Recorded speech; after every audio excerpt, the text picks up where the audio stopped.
2026ஆம் ஆண்டு சொந்தங்களிடம் தள்ளி இருக்க வேண்டிய ராசிகள் இவர்கள்தான். உங்களுக்கு முருகனை ரொம்ப பிடிக்கும் அப்படின்னா சேனலை சப்ஸ்கிரைப் அண்ட் லைக் செய்து கொண்டு ஓம் முருகா என்று முருகன் ஆராதனை கமெண்டில் பதிவிடுங்கள்.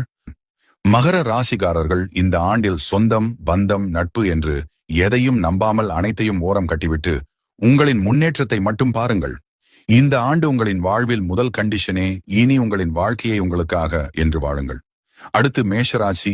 இவர்கள் பொதுவாகவே அதிக தைரியம் மற்றும் தன்னம்பிக்கை கொண்டவர்கள். ஆனால் இவர்கள் தோல்வியை சந்திக்கும் ஒரே இடம் இரத்த உறவுகள் மற்றும் சொந்த பந்தங்களிடம்தான். இவர்களுக்காக நிறைய பிரச்சனைகளை பார்ப்பீர்கள். இவர்களுக்கு என்று அனைத்திலும் முன் சென்று நிற்பீர்கள். ஆனால் இனியாவது உங்களுக்காக என்று வாழுங்கள். மூன்றாவதாக சிம்ம ராசி. இவர்கள் அதிகம் மற்றவர்களுக்காக தான் யோசிப்பார்கள், வாழ்வார்கள். அதேபோல் தேவையில்லாத பிரச்சனைகள் சென்று நிற்பார்கள்.